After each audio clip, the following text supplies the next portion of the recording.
बोलिए शंकर भगवान की, श्री शिव महापुराण की। आप सभी कथा सुनने आए हैं यहाँ पर हैं, और बाबा का श्रावण महीना चल रहा है, पुरुषोत्तम मास भी है ना। फायदा ही फायदा है। बाबा के नाम की स्वर लहरी ऐसी होनी चाहिए, हर हर महादेव की। अगर बाबा समाधि में बैठे हैं कैलाश पर्वत पर तो उनकी समाधि खुल जाएगी। हर हर 3 बार बोलनी है, हर हर हर महादेव, है ना। और जो सबसे तेज बोलेगा उसको 1100 नहीं 2100 रुपए मिलेंगे, लेकिन सबसे तेज बोलना पड़ेगा। नमः पार्वती पते हरे हरे हरे शंभु। बाबा का अब तो 4 दिन तक समाधि लगी ना सके बाबा, ऐसी आवाज होनी चाहिए। और कीर्तन गाने में इसके आधा भी जोर लगा लो ना तो आनंद आ जाए। तो चलिए कथा पर चलते हैं, उसी जगह चलते हैं जहां पर नैमिषारण्य क्षेत्र में सोनकादि ऋषि यानी 88,000 संत महात्मा बैठे हुए जिनकी लाखों वर्ष की उम्र है। उनके बीच में एक 20 वर्ष के ब्राह्मण बालक जिनका नाम है रोमहर्षण। पुराणों में उनको सूत जी नाम से संबोधित किया गया है। वो बैठे हुए हैं और सोनकादि महात्मा जो ऋषि हैं उनसे प्रश्न करते हैं, उसका जवाब सूत जी देते हैं। शिव महापुराण का कोई सी भी पुराण विस्तार से नहीं, एक तरफ से नहीं है। जो सोनकादि ऋषि प्रश्न पूछते हैं उसका सूत जी जवाब देते हैं, और वही कहते हैं प्रसंग है। उसी के अंदर जो कहते हैं ना, कहानियां तो बहुत सुनी है, कहानी और कथा में जमीन आसमान का फर्क है। जो भगवान से संबंध रखने वाली कथा है, उस कथा में अगर कोई अच्छी ज्ञान की बात है, किसी भक्त का यानी कथा में किसी भक्त का चरित्र तो सुनाया जाता है, उस भक्त ने जीवन में क्या गलती की और परमात्मा को क्या पाने के लिए क्या उपाय किया। अगर वही उपाय वही सीख अगर हम सीख लें तो हम अपने जीवन को भी संवारते हैं। इसलिए कथा कहते हैं। श्रीमद् भागवत कथा में कहा था, बोले श्रीमद् भागवत के अंदर कहा था कथा अमृत, और अमृत को पिया जाता है, सुना नहीं जाता। बोले बिल्कुल पिया जाता है। इधर के कान से सुन करके दूसरे कान से निकाल दी तो उसे तो कहते हैं सुनना, और एक कान से सुन करके हृदय में बिठा ली उसे कहते हैं पीना। कल की कथा में सूत जी ने बड़ा ही सुंदर सूक्ष्म रूप में श्री शिव महापुराण कथा का महात्म्य श्रवण कराया, जिसमें देवराज नाम के ब्राह्मण यानी देवराज ब्राह्मण था, ब्राह्मण कुल में जन्म हुआ था, लेकिन ब्राह्मण जैसे उसके कर्म नहीं थे। जाति से कोई भी ब्राह्मण नहीं होता, कर्म से ब्राह्मण होता। जाति ब्राह्मण जाति में उसने जन्म लिया था, लेकिन उसके कर्म बहुत खराब थे। ब्राह्मण जैसा एक ही लक्षण नहीं था। और हुआ क्या, अंत समय में उसने शिव महापुराण सुनी। यमराज तैयार बैठे कि अगर ये देवराज मरेगा तो इसको लेने के लिए मैं जाऊंगा, क्योंकि ये महान पापी है। उसका कार्य यही था, वेद अध्ययन कभी किया नहीं, संतों की सत्संगति कभी की नहीं, बुजुर्गों से संस्कार लिए नहीं, उनको कभी प्रणाम तक नहीं किया। और ऐसे इन जो वस्तुओं से जो व्यक्ति जो बालक दूर रहते हैं आगे जाकर के पापी बनते हैं। उनको अधर्म का कार्य पसंद था, हत्याएं पसंद थी, लोगों का हृदय दुखाना पसंद था, जीवन में कोई सत्कर्म उसने किया नहीं। लेकिन अंत समय पे वो पहुंच जाता है शिव महापुराण में, और कथा उसने सुनी। यमराज तैयार बैठे थे, ये मरेगा इसको लेने के लिए मैं जाऊंगा। अपने दूतों से कह दिया इसे लेने के लिए कोई नहीं जाएगा, इसे लेने के लिए मैं जाऊंगा। अपनी 4 व्हीलर से आए, यमराज जी के पास में 4 व्हीलर थी। वो सिमैया तो और बाबा बड़े गौर से देखते, बोले उस जमाने में 4 व्हीलर कहाँ से आई? बिल्कुल थी साहब, काले कलर की टवेरा थी, यमराज की सवारी कहीं है, भैंसा है। कितने व्हीलर लगे हुए उसमें, 4 है कि नहीं है? तो 4 व्हीलर हुए ना। उसे लेने के लिए जैसे ही यमराज आए, गले में पासा डाला, तुरंत भोलेनाथ अपने 4 व्हीलर से आ गए, सफेद कलर के नंदी पर बैठे। बोले ये कैलाश जाएगा। बोले बाबा कैलाश जाएगा कैसे?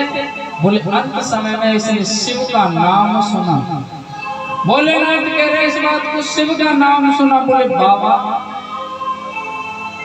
उससे क्या हुआ? बोले शिव का अर्थ ही होता है कल्याण। शिव का सात्विक भाव है कल्याण। जिस कथा को सुनने से कल्याण हो जाएगा है शिव कथा। तो ये नरकगामी को बचा ही नहीं, ये कैलाश पर जाएगा मेरे साथ। अपनी गाड़ी पर बैठाया भोलेनाथ ने और ले गए पैदल पैदल कैलाश पर। दूसरी कथा सुनाई चंचला देवी की। वो विद्वान ब्राह्मण थे। चंचला देवी जो पति थी उनका नाम था बिंदु। पांडित कर्म किया करते थे, लेकिन ब्राह्मण के 6 कर्म बताए। 6 कर्म कौन से? कि वेद पढ़ना, वेद पढ़ाना 2, यज्ञ करना, यज्ञ कराना 4, और दान लेना और दान देना। 6 कर्म बताए। एक कर्म से भी अगर ब्राह्मण वंचित है, कुल का नाश हो जाएगा। बिंदु को पंडित जी के 5 कर्म अच्छे थे। दान लेने तक, दान देने का जो 6वां कर्म था वो बिल्कुल नहीं था। लालची थे, वैश्यागमन करने लगे। उसी राह पर उनकी पत्नी निकल बैठी।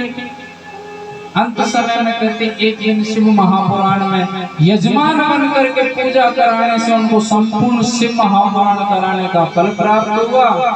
माता पार्वती के साथ में और भोलेनाथ के साथ में कैलाश पर्वत पर रहने लगी। माता पार्वती ने अपनी प्रिय सखी बनाया और उसी चंचला देवी ने अपने पति का जो पिशाची में थे बिंदु पंडित जी, उनका उद्धार करवा दिया। यहीं तक चली थी ना कथा। कमी भी से हो तो बता देना, मुझे बिल्कुल बुरा नहीं लगेगा, अच्छा लगेगा। मुझे खुशी होगी इस बात की कि दूसरी बार इधर आया मैं कथा के लिए, लेकिन सब लोग बड़े प्रेम से कथा सुनते हैं। सही बात है, गलत बात है? अच्छा गलत बात है। बोलिए शंकर भगवान की जय हो। आज शौनकादि से सूत जी से प्रश्न करते हैं कि प्रभु हमको इतना तो बता दो कि हमारे देवी देवता हैं। सनातन संस्कृति में हमारे देवी देवता है 33 करोड़ के करोड़। अच्छा कोटि, कोटि और करोड़ में क्या अंतर होता है? वैसे यही होता है। मुझे आनंद आ जाता है साहब कि जहां पर एक बार कथा मैंने सुनाई और लोग उस कथा को हृदय में बिठा लेते। इससे बहुत अच्छी सीख मिलती है। हमारे सनातन संस्कृति में देवी देवता है 33 कोटि, और अंग्रेज लोगों ने, जो अंग्रेजी पढ़ने वाले हैं, उन्होंने उसको करोड़ कर दिया है। जबकि कोटि का मतलब होता है विशेष प्रकार। सही बात है ना बाबा? विशेष प्रकार मतलब होता है, करोड़ नहीं होता। लेकिन करें क्या विडंबना, तो इसी बात की जो कुरान वाले हैं, कुरान उर्दू में लिखी हुई है और वो कुरान वाले सभी उर्दू जानते हैं, उर्दू उन्होंने पढ़ी हुई। अपने ग्रंथ को पढ़ते हैं और उसको समझते हैं क्योंकि वो उर्दू में है। कभी अवहेलना नहीं करते अपने ग्रंथ की। करते हैं कभी किसी मुस्लिम समाज को अपने धर्म की या ग्रंथ की अवहेलना करते हुए देखा? क्यों नहीं देखा? क्योंकि वो उर्दू में है और उर्दू सभी पढ़ते हैं। उसको पढ़ते हैं तो अर्थ समझ में आता है। सिख धर्म के लोग हैं, उनका जो ग्रंथ है वो पंजाबी भाषा में, पंजाबी भाषा वो पढ़ते हैं, लिखते भी हैं, और जब पढ़ते हैं तो उसको समझते हैं, कभी अवहेलना नहीं करते। हमारे जितने भी शास्त्र हैं, ग्रंथ हैं, वो सारे संस्कृत भाषा में, अवधी भाषा में है। रामचरितमानस संस्कृत हम पढ़ना नहीं चाहते। आज के समय में कौन संस्कृत पढ़ता है? कोई सब्जेक्ट लेता है? नहीं लेता। इंग्लिश लेंगे साहब, साइंस मैथ लेंगे, संस्कृत से कुछ लेना देना नहीं, जब तो हमारी मातृभाषा सनातन की मातृभाषा है संस्कृत भाषा, लेकिन आजकल लुप्त होती जा रही है। संस्कृत पढ़ते नहीं है, दूसरा हमारा अर्थ का अनर्थ करके हमको बता दे, हम उसी को सत्य मान लेते। एक सज्जन की तो बड़ी विडंबना थी, मन में चलती कथा में खड़े हो गए, बोले महाराज जी ये जो पैसे का सिस्टम है ये तो रामचंद्र जी के जमाने से चल रहा है, जो आज रिश्वतें चल रही हैं, बिना पैसे के तो कुछ भी सुलभ नहीं है। मैंने कहा कौन, किसने कहा? बोले राम राज्य में भी था ये तो, हमने खुद पढ़ा है। मैंने कहा पढ़ लिया? बोले हनुमान चालीसा। हनुमान चालीसा में कहा है बताना? बोले उसमें चौपाई है, राम द्वारे तुम रखवारे, होतन आज्ञा बिन पैसा रे। बोले पैसे तो सुना नहीं, अपने मूर्खों को समझाओ उस पैसे का मतलब क्या है। जैसा मन में आया वैसा अनर्थ कर दिया उसी का। और हमारे ही धर्म को यानी ये देखना कि अगर किसी का घर बिगड़ता है, अगर घर बिगड़ता है तो उस घर के बिगाड़ने वाले में अपने घर वाला ही होगा, कोई। कहते हैं ना घर का भेदी लंका ढाया। सनातन परिवार यानी जो हमारे ये हिंदू भाई हैं, ये खुद ही अपने धर्म ग्रंथों की अवहेलना करते हैं, अपने भगवान की अवहेलना करते हैं और दूसरों से अवहेलना करवाते हैं। मन में बड़े खुश होते हैं कि हम तर्क कर रहे हैं, लेकिन परमात्मा पर जो उंगली उठाता है, महादेव पर जो उंगली उठाता है, तो महादेव इसका जवाब तुरंत नहीं देते। इसका मतलब ये नहीं कि हम सही हैं, ये तो वो है, ये तो इसको संहार करता भी कहा गया है, देवों के देव महादेव भी कहा गया है, भोले भंडारी भी कहा गया है और महाकाल भी कहा गया है। इसकी जो अवहेलना करता है, अगर महादेव की अवहेलना करता है कोई या महादेव भक्तों की अवहेलना करता है, तो भक्तों को कभी बुरा नहीं मानना चाहिए। महादेव उसका जवाब देते हैं साहब, ब्याज समेत देते हैं, समय आने पर देते हैं। अवहेलना की थी इनकी सुसर साहब ने, दक्ष प्रजापति ने कितनी की, जीवन पर्यंत अवहेलना की। लेकिन जब अवहेलना की सीमा पार हो गई तो जवाब ऐसा नहीं देते, उससे बोलने लायक नहीं छोड़ते, दोबारा गर्दन काट करके चेंज कर देते, हटा। सुसर साहब की गर्दन काट करके बकरे का लगा दिया, करता रहे मैंने किया कि नहीं किया, मैया किया कि नहीं किया। खुद इनका बेटा गणपति गजानंद दरवाजे पर खड़ा हो गया, महादेव से उल्टा सीधा अपशब्द कह दिया। महादेव ने कहा कि ऐसी मूर्खता तो बर्दाश्त, त्रिशूल से सिर को धड़ से अलग कर दिया। बोले बहुत ज्यादा बड़बड़ कर रहा है तू, हाथी का लगा दिया, बोले सूंड लटकाए फिरा।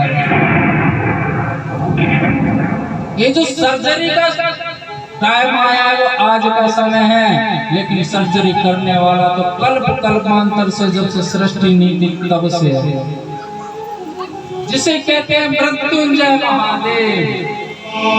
बोलिए मृत्युंजय महादेव की जय हो। कल्पांतर से अगर किसी वस्तु की अवहेलना करते हैं तो पहले उसके बारे में पूर्ण तरीके से जान लेना चाहिए, जब जाकर के अवहेलना करना चाहिए। हमने एक भजन लिखा था, उसमें एक अंतर आता है, कहाँ जाऊं जमाने में मतलब के गिराने में, सब लग रहे हैं बाबा सनातन को गिराने में। क्यों अनदेखी करता इस अधर्म को गिराने में, मेरे भोले त्रिपुरारी भव पार लगा। इस सनातन को तो अपने ही गिरा रहा है।